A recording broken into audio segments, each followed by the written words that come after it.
I don't know the reasoning for you, but for me, my reasoning for being very structured is that my brain lacks any structure at all. Exactly. So I'm very attracted to hierarchies, numbered folders, and so on. I find it very appealing since it gives me like the scaffolding to put my work on. A final thought on my hybrid system. The access system with Nick Milo, it lacks the numbers. He only has some categories. And the Johnny Decimal system is all about the numbers, but you have to find out what the numbers mean to you. Yeah. So for me, they fit perfectly together because if you look at the website of Johnny Decimal system, it's a very nice, very informative. He suggests that you start out from the bottom up, just making your notes and then finding out how to group things together. Yeah. My attempt here was to speed that process up by taking someone else's overall structure and then try to fit everything else inside that. And it's worked pretty well so far, and I'm very happy with it. Yeah, welcome to Experimental Encounters, where we share our journey towards less friction and more freedom. We explore the sweet spot between ancient wisdom, productivity, psychology, and technology. In this episode, I will talk about how I structure my notes in Obsidian. But before that, we will go to our latest encounters. We are your hosts, Thorbjørn and Kenneth. Let the experimentation begin. Kenneth, what have you been out to lately? Quite a lot. It's been Easter holidays. I had lots of nice weather, and we've done some work on the house, which is always nice. But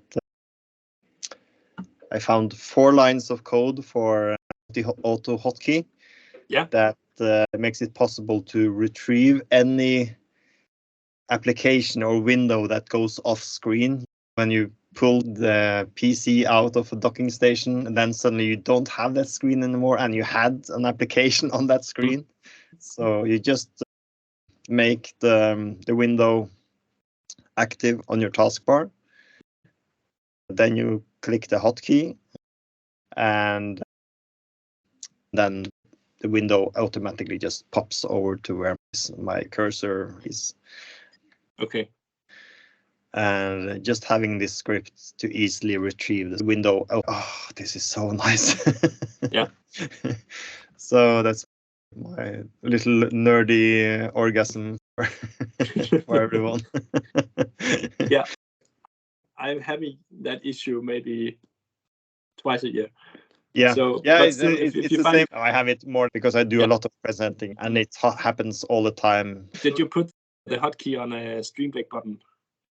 No, not yet. I have this long list of different recipes to do. Yeah. So for me, it was a small game changer, even though it doesn't happen every day or something, but it's enough to disturb me when I'm in the flow and holding a presentation. Wow. Yeah. And you? Yes. During the holidays, I've tried to maintain my daily log, my daily note in Obsidian. And what I was using it for as a test now in the holidays was just to write down everything I did in bullet points. And it had a very profound side effect, which made me reflect. I found out that I was spending less time than I wanted to with my children, because as I looked down at my list, I was fixing stuff in the garden and doing cleaning and doing cooking. Of course, it's part of the household, but it made me reflect on, hey, I also have to put aside time to play with my kids. Yeah. So I actually changed my behavior in the middle of the holiday and had more focus on, hey, I need to set aside time and resources and prioritize when the kids are asking, do you want to play? Do you want to do this and that? And I was more aware of that as I was writing things down I was doing each day. So that was a bit of an eye-opener for me. Yeah. And it was very clear when I wrote down every line what I have done the whole day. Hey, where are my kids? I have a holiday now. I shouldn't be doing all this stuff. I shouldn't be doing it all the time. I should also spend time with my kids. Yeah. So I focused on that for the last part of the holiday as well. Very nice. Yeah. It's very easy to forget because there's so much to do, and there's always more to do than there's time. Yeah. And it's like, I just have to do this and just have to do this. And then I'll maybe have time for the kids. Yeah. And also the kids they don't have the same time reference as we have. Oh. They are living right now. So when they want to play right now, it is right now. You cannot wait 5 minutes because then they are somewhere else. So you have to catch those small moments where they are inviting you into their world. Yeah. And you have to, if possible, drop what you can and be there. Yeah. So they feel that you are present as well. Yeah, I always go into this trap of each time the kids want to help with something, I have this gut reaction that this will just take a lot of time and slow me down. But actually what they want is not really to be part of the process the whole time, which would take a lot of time. They just want to try it. Yeah. And so when I let them try it and it goes 3 or 4 minutes and then they have tried it enough because it's very hard or something, and then they are satisfied. Yeah. So now I try always to say, yeah, of course, try. And the advantage is that they become quite good at things because they get to try. Because I changed my behavior, my youngest son is more technical than my oldest son. Yeah. Even though he's much younger, he's more, I can just fix this myself. I know where the tools are, and he can just go and get them and try. Yeah. It doesn't always work, but of course. But as long as he's not fixing your toys. Yeah. And as long as he doesn't touch the tables and the chainsaw and those things, I'm fine. Yeah. It's one of those things like, what is it all for? It doesn't matter if you're effective in your work if you don't put aside the time for those important minutes with your kids. Exactly. So yeah, maybe we should move on to the main topic of today. The story behind today's topic is my revisit in Obsidian. I've had the application for about a year or so, but there's been a big pause in between where I didn't use it as much, and then I came back recently, and right now I'm actually running most of my task management and project management in Obsidian as well.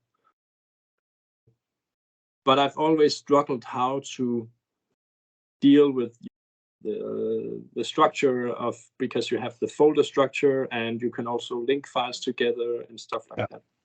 And then I came across 2 different ways of setting it up, and I took both of them and made a hybrid system.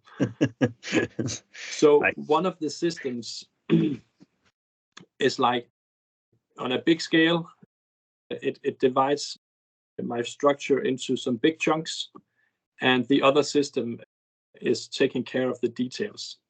So the 2 systems that I've tried to combine is the Johnny Decimal system and the A.C.C.E.S.S system. And I will tell you a little about both of them before we dive into the hybrid.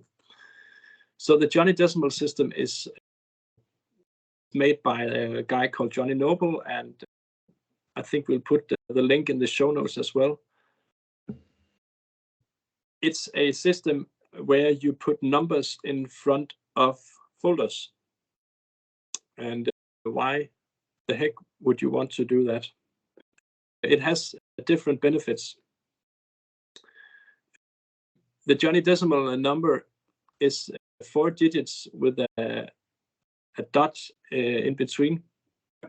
The first digit is like an area, and the second digit is a category, and then you have the 2 digits after the dot, which is an ID, which is like a sequential number. So that is the main idea, to split your system up into some buckets with about 10 items in each. Why is that a good idea? First of all, if you have a folder structure, the way you see it usually is that it is sorted alphabetically. If you put a number in front of it, you remove the dependency of the alphabet, so you can have your own order of things and still have a name behind it and make meaning of that. Also, if there's something new coming into your list, or you have to make a new folder, you just make a new number and it will be put in the bottom, instead of it will go in the middle of the list, because your brain will pretty quickly know where in the list the different things are. But if you put a new thing in the list and it jumps right in the middle, your brain gets confused, and it takes you some more resources to relearn the new structure. So by putting numbers on it, you just add down. So the numbers doesn't mean anything in particular. They're just placeholders, but they make sure that the structure is more or less the same, even though you can add stuff inside of it. Yeah. So there are some rules to the Johnny Decimal system. You never store anywhere other than inside a full Johnny Decimal number. That means for my notes, all my notes will go in the folders, which are the 2 numbers, the dot, and the 2 numbers. So you can have a folder structure with all the 10s, all the 20s, all the 40s.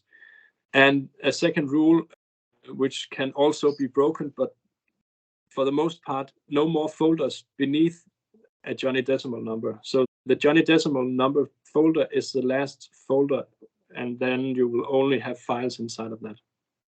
Okay, so that makes it a 2 hierarchy. So it's like 2 folders, exactly. And then there's always files. Yes. And if you do a little bit of math, theoretically, you will have about 10,000 folders available in this system. So you will practically never run out of it. I've only used a portion of the system, and I will show you in a little bit. Then there is the A.C.C.E.S.S system by Milo, and I'll put a link to the video in the show notes. How do we distinguish the different nodes in our vault, in our Obsidian, or in our knowledge management system? And I think he has a very nice and clean definition of how we can divide our files into some big chunks. And this is an acronym called A.C.C.E.S.S, A.C.C.E.S.S, and I will go through each of them. The A is for Atlas, and this is where you will store like your index notes or your maps of content, which Milo is also a big,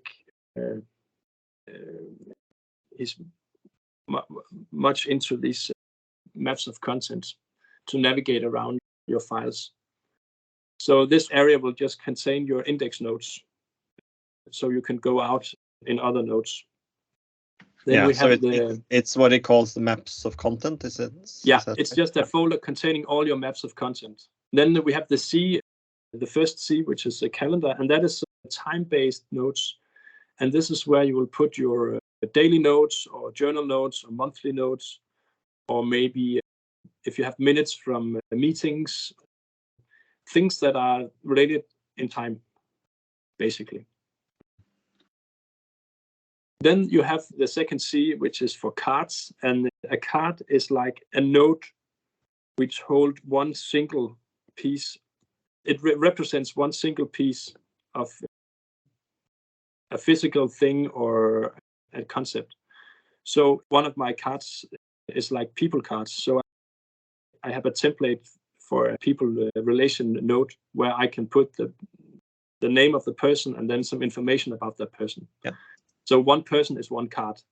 Also, one permanent note in my Zettelkasten setup. One permanent note is one card. One literature note is one card. Yeah. Then we have the first E, which is for extras, and this is where you store your utility notes. That could be in Obsidian, could be your templates, for example, or I also store notes about Obsidian information I want to retrieve fast for how to do callouts or something like that, or notes about the different plugins I'm testing. It could also, in the extras, is also a reference system or checklists if you are in the GTD side of it. Then you have the first S, which is sources, and then the sources will contain all your notes about when you're reading a book. Then one book will have its own note, which is just a source note, which contains the author and other metadata about the book. And I will also link to my literature notes in that book, so I can go into the book, and then there's a lot of links to each of my literature notes to that book. But the sources are in one place. So it can be books, it can be videos, podcasts, whatever, articles you've written. So this is where you draw your information from to work with. And then you have the last section, which is called spaces. And that in the GTD world, it will relate to your areas of focus, your bigger areas of your life. Maybe you have a private section, you have a home section or a work section down in here. It's also in the spaces where I have my GTD space, which is its own system underneath this S. So this is Nick Milo's way of structuring. He also has a structure or a category before the A, before the atlas, which is called, he's calling encounters.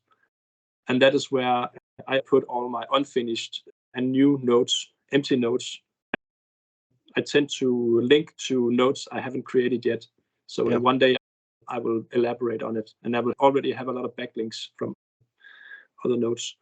So the encounters is like unfinished notes and notes in progress, and also books I haven't read yet. But one of the benefits of the areas is it makes it easy to color code your graph if you want to look at it by these big areas. Mine looks like this. So I have for the atlas, calendar, cards, extras, sources, spaces, and encounters. Encounters I painted black because they're like black holes in my system. They need to be filled out with information. So in this way, you can pretty much see all the red ones are like the index nodes, which some of them are linking out to a lot of other stuff. So it's just a way to visualize it and to take advantage of these colors if you are a visual person. Yeah. Then I combined these two, the decimal system and the axis, and it looks like this. The axis is like the areas in the Johnny decimal number, which means that each area gets a digit. So all the 10s are atlas, 20s are calendar, 30s are cards, 40s extras, 50s are sources, and 60s are spaces. And then the categories and IDs come underneath that one. In the beginning, I have the first folder is like encounters, and I have a cooling pad for my empty notes, and the seeds, and to read. So when you change a cooling pad, it will go down to the seed when I start writing it. Yeah. And there's a hotkey to move the file inside Obsidian, and I'll just start to write out the number.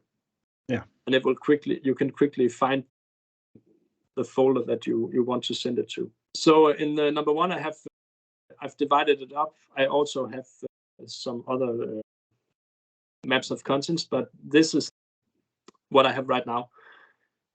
The 30, 60, and 62, I will come back to.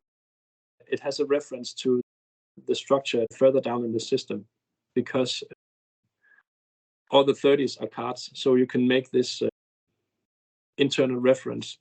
Yeah. So you can use the numbers again. Then I have the calendars. I have my journals in here. I have a folder with my old journals, and then for the current year is just under 20. Then I have some letters, and then we're doing meal plans. I've divided them up into each quarter. So we're trying to make meals that fits to the season. So I just put all my meal plans in 4 seasons. So every year, the different years and will go in the same folder, but you have the same quarter. Interesting. And then as well, meeting minutes from work and some other stuff. So here, all the literature notes are just under 30 because I don't need to split it up more. I just use it in the way I feel it makes sense to me. So in this example, all the notes are just under 30, like there's no subdivision here. And and again, with the permanent notes and the people, I have recipes as well. It's a good example of a card. You have like one recipe is one card. Different places is also a card, and different songs. This is songs I've written myself. I have a song section in my sources as well. Yeah.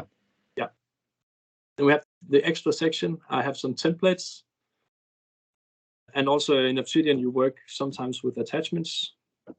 The attachments folder will go here. Then I have checklists. And again, these numbers will reference to the system further down. That general reference, and then I have an Obsidian folder as well because I'm playing around with some plugins and stuff like that. Yeah. So this is where my test notes, and if I have to see how did I do that, then I'll put it in here. Then I have some sources, of course, books, podcasts, articles, and so on. And you can just add to what you want. Again, this is just like a small, like a book note is like a small map of content of that book. Yeah. It will not hold anything else. It will hold links to other stuff, to literature notes and other thoughts.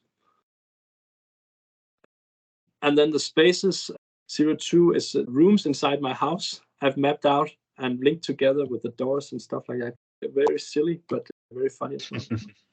And this is notes about things I have in my house, different things, and stories about my things. If I've inherited an old box like this, there's a story behind this one. Yeah.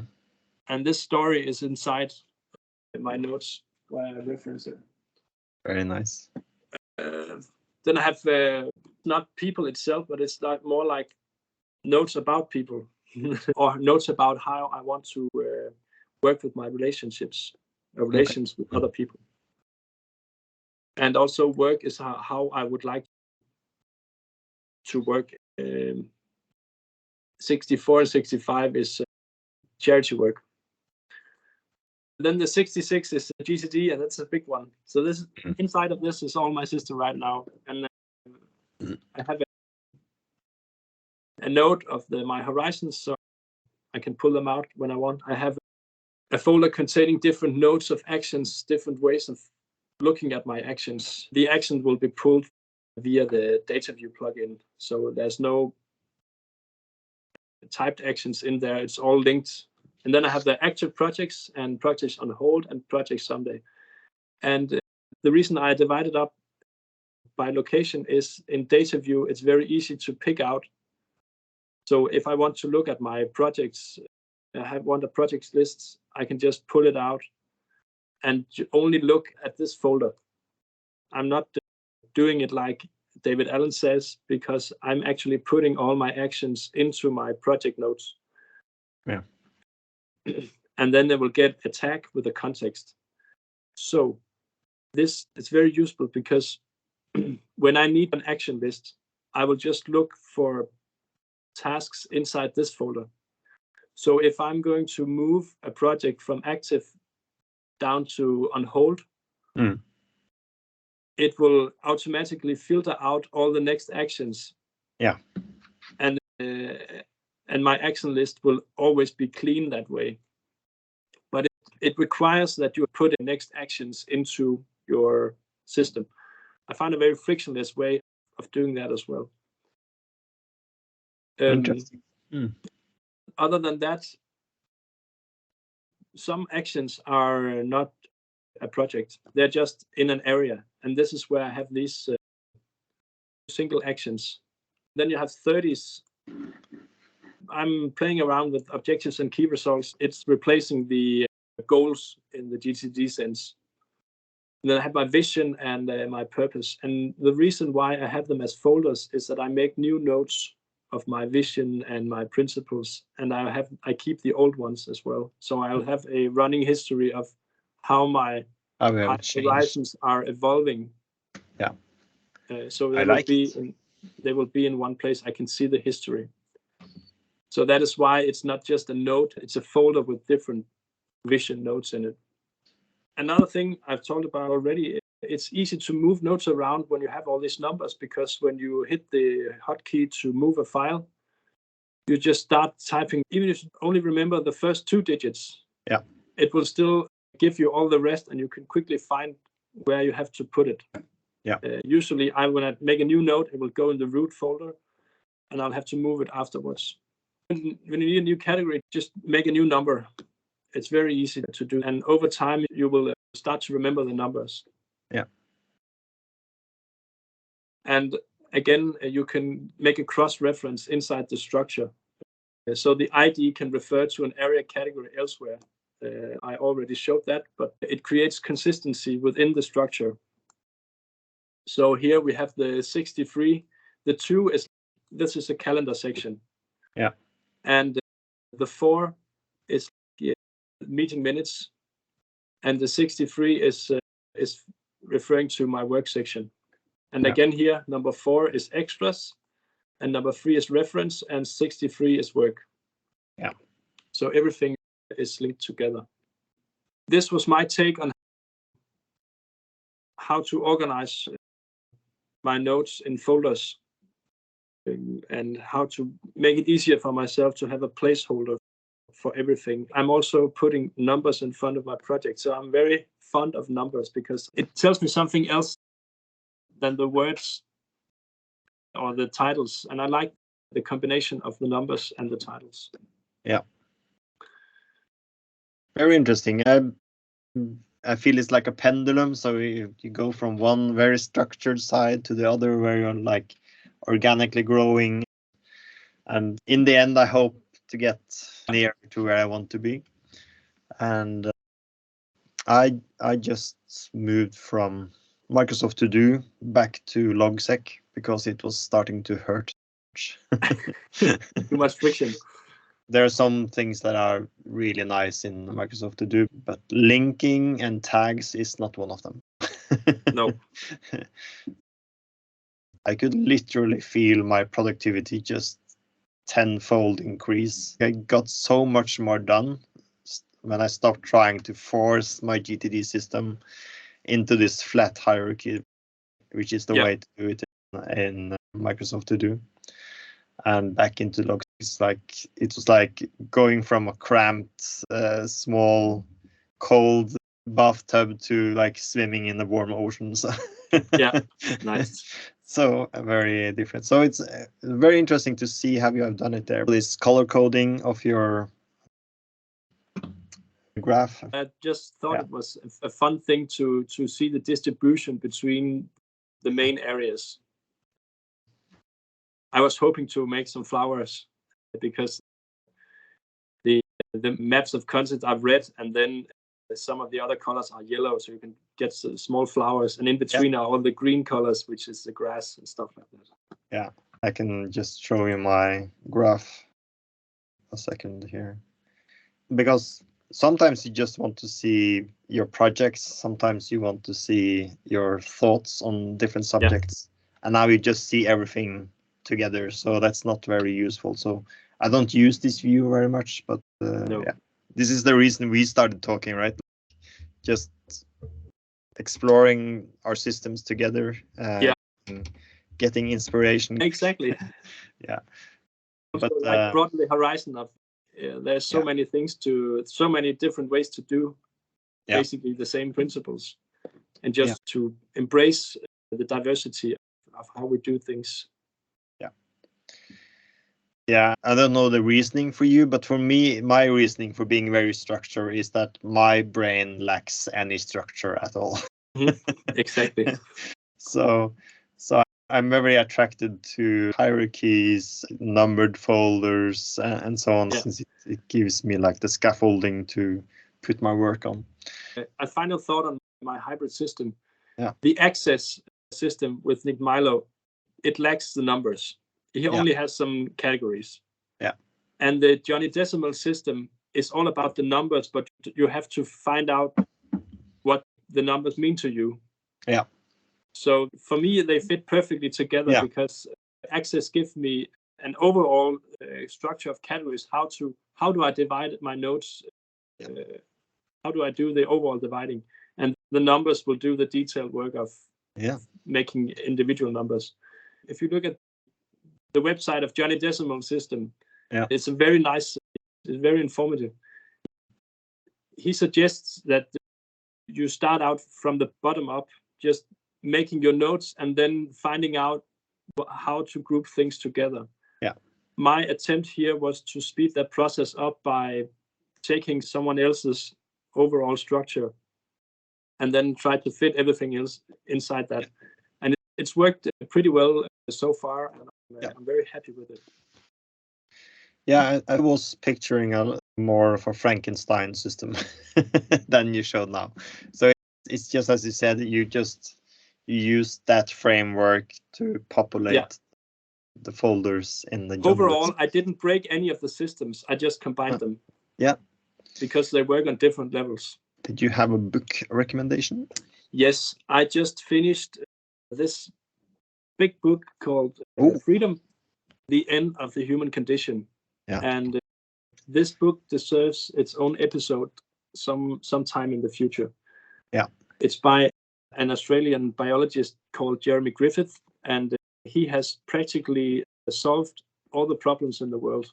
And it sounds a bit silly, but the more I read about him or the things that he's done, the more convinced I am that this is the final solution to the suffering in the world. And this is how we can evolve as a human species into a more harmonious unit of planet Earth as one organism. It is a very confronting book, but also very relieving in the way that it removes a lot of shame and guilt that we all run around with. And this shame and guilt is actually also the reason why we are destroying our Earth right now, by validating ourselves with external things such as power, fame, and glory. And it is that which is ruining our world. So this book will explain where this shame and guilt and anger and alienation is coming from, and also with the explanation comes a big relief psychologically, and that is what we need as a human species. So we will talk about it more in a future episode.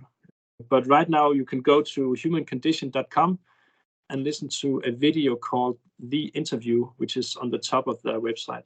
And it's a 1 hour video, but it will explain the main topics of the ideas that he has. Yeah, it's very interesting. It tries to bridge the gap between, let's say, philosophy and biology, and also religion and science. It's all coming together in this book. There's so many. It is so diverse in explanations that it's quite fascinating that such a simple core idea that he is bringing forward in this book can explain a wide variety of opposing things we see in our world today. And he does it with science, basically. Yeah. So very nice. It's a very fascinating book. I've read some more, and I found I disagree pretty strongly with the author on some other stuff, but I find his main idea here is very interesting, and seeing how our biology relates to all these different areas of reality, really. So it's a very thick book, as you see. And it's not very accessible for me as a reader, since there isn't, I don't think there's an audiobook. Is there an audiobook? They are right now, they are recording it as an audiobook. I should say that the book is also freely available on their website. as an ebook, and you can also print it if you like. Yeah. Because the reason it's free is because they have the opinion that this information is so important that it shouldn't be behind a paywall. Of course, I bought the physical book at a price. I didn't get this for free, but the information is free. It's a heavy read, and also because he's writing it in a way that when he's citing someone else, the source is coming immediately after the citation. Yeah. And it's in a smaller text, so over time you learn to skip it if you like, if you don't like to see it. But you have to get used to reading his books. Yeah. But in the other way, it's very easy to reference, also because he's numbered all his paragraphs. Yeah. And that is, and he's also cross-referencing himself a lot of times in the book. But if you watch the video, you get the main points, and you can start your journey there. And he doesn't recommend you to dig too deep into this, because you will, when you are reading this, you will face your own shadow side. Yeah. Yeah. And that has now been explained, so it's now safe to confront it again. Yeah. Yeah. And just to expand on this is like the ideal book to have as a test case for the book I would recommend, which is How to Take Smart Notes. Yeah. Which is the complete opposite in many ways, like how it's written. It's very short, and it's finally available as an audiobook. So I think it's around 6 hours to listen to if you listen at regular speed. And I have some friends who have either they have started studying late, or they are pretty much a lot younger than me, so they are now studying. And some of my friends have switched topics for studying up to 6 times. Wow. And the only thing some of them have to show for it is like a huge student loan. Yeah.